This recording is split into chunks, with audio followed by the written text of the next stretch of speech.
अस्सलाम वालेकुम friends. Drama serial सुकून बहुत ही इंटरेस्टिंग मोड पे आ गया है। इसकी आने वाली एपिसोड में हमें ऐसे ट्विस्ट एंड टर्न्स देखने को मिलेंगे जो महमूद साहब की पुरसुकून फैमिली को हमेशा के लिए बेसुकून कर देंगे।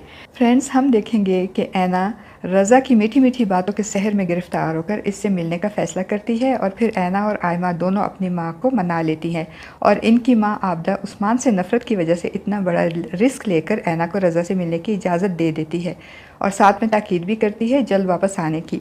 मगर इनको ये मालूम नहीं होता कि उस्मान से ज़िद और नफ़रत की वजह से वो ना सिर्फ अपनी बेटियों की बल्कि अपनी ज़िंदगी भी बर्बाद करने जा रही हैं।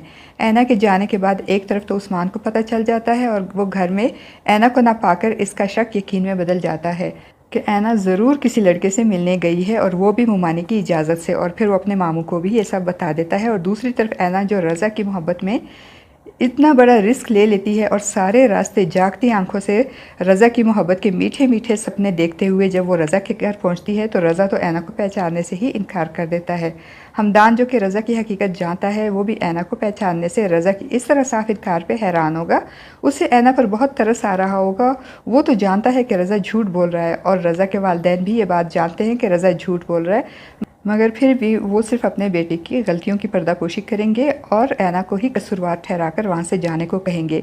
रज़ा की बहन को ऐना पे बहुत तरस आ रहा होगा, उससे हमदर्दी होगी और वो इसके फेवर में जब बोलेगी तो इसकी अम्मी भी इसको मना कर देंगी। ऐना रज़ा के घर से बेइज्जत होकर अपना एतमाद और अपनी सेल्फ रिस्पेक्ट गंवा कर रोते हुए बाहर निकलेगी तो हमदान भी रज़ा की बहन को तसल्ली देते हुए इसके पीछे ही बाहर निकल जाएगा और ऐना को गाड़ी में बैठने को कहेगा। तब ऐना भी हमदान के आगे हाथ जोड़कर रोते हुए कहेगी कि प्लीज़ कुछ भी करके मुझे घर पहुंचा दें, मेरा घर पहुंचना बहुत ज़रूरी है। ऐना को डर होता है कि अगर उसे घर पहुंचने में देर हो गई तो सब कुछ बिखर जाएगा, मगर अब तो उसे वाकई देर हो चुकी है और फिर हमदान ऐना को लेकर उसके घर जाएगा। मगर ऐना नहीं जानती कि अब तो बहुत देर हो चुकी है और अगर वो घर जाएगी भी तो वहाँ कुछ भी नॉर्मल नहीं होगा और महमूद साहब को ऐना के घर से गायब होने का पता चल चुका होगा और उस्मान ने ये भी बता दिया होगा कि इन सब में आयमा का हाथ है, क्योंकि आयमा ने ही उसे बस में सवार कराया था। जिस पे महमूद साहब आयमा के मुंह पर थप्पड़ मारते हुए पूछेंगे कि जल्दी बताओ ऐना कहाँ है और किस से मिलने गई है, किस लड़के ने उसे इतनी हिम्मत दी कि वो अपने बाप की इज्जत को नीलाम करके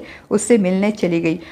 उस्मान की तरह उस्मान की अम्मी भी महमूद साहब को गुस्सा दिलाने और जल्दी पे तेल का काम करते हुए अपनी भाभी आबदा को कहेंगी, तुम कैसी माँ हो जिसने खुद अपनी जवान बेटी को किसी लड़के से मिलने भेज दिया है।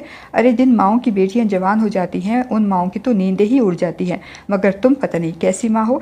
ऐसे में उस्मान भी अपनी मोमानी को ताना मारते हुए कहेगा, मुझसे नफरत के चक्कर में मोमानी जान अपनी बेटी को दागदार कर बैठी। और इनकी बातें सुन सुनकर महमूद साहब के अंदर के गुस्से की ज्वालामुखी फटने वाली होगी और वो अपना गुस्सा जब्त करने की कोशिश में अपनी मुट्ठियाँ भींचेंगे। इनका दिल चाह रहा होगा कि ज़मीन फट जाए और वो इसमें समा जाएं।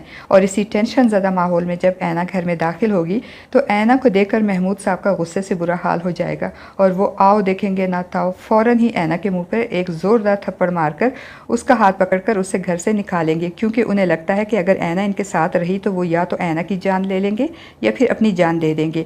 वो ऐना का हाथ पकड़कर उसे बाहर निकाल लेंगे तो इनकी बीवी आबदा और आयमा जब इन्हें रोकने की कोशिश करेंगी तो वो आयमा को भी धक्का देकर आगे बढ़ेंगे और जब दरवाज़ा खोलेंगे तो हमदान जो कि ऐना को छोड़ने आया था वो अभी तक वहीं खड़ा था।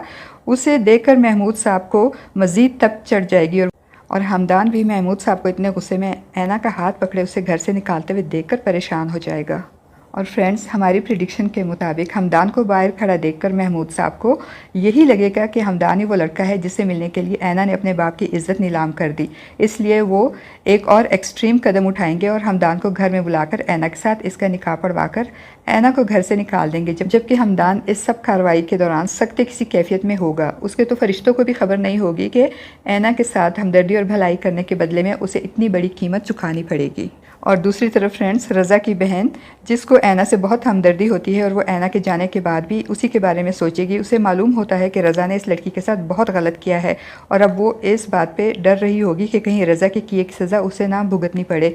वो गुमसुम सी सोचों में डूबी होगी और अपनी माँ से पूछने पर उनसे कहेगी कि मामा, आपने सुना है ना, लोग कहते हैं कि बाप और भाई का किया बहन और बेटी को फेस करना पड़ता है। मगर उसकी माँ उसे तसल्ली देगी कि इतना मत सोचो, ऐसा कुछ नहीं होगा। मगर फ्रेंड्स, रज़ा की बहन की छठी हिस्स उसे जिस खतरे का एहसास दिला रही होगी वो बहुत जल्द उसके सामने उसकी मोहब्बत हमदान के छिन जाने की सूरत में आ जाएगा। फ्रेंड्स, आपको हमारा आज का ये छोटा सा रिव्यू कैसा लगा और हमारी इस प्रेडिक्शन के बारे में आपका क्या ख़्याल है? अपनी राय का इज़हार कमेंट बॉक्स में ज़रूर कीजिएगा।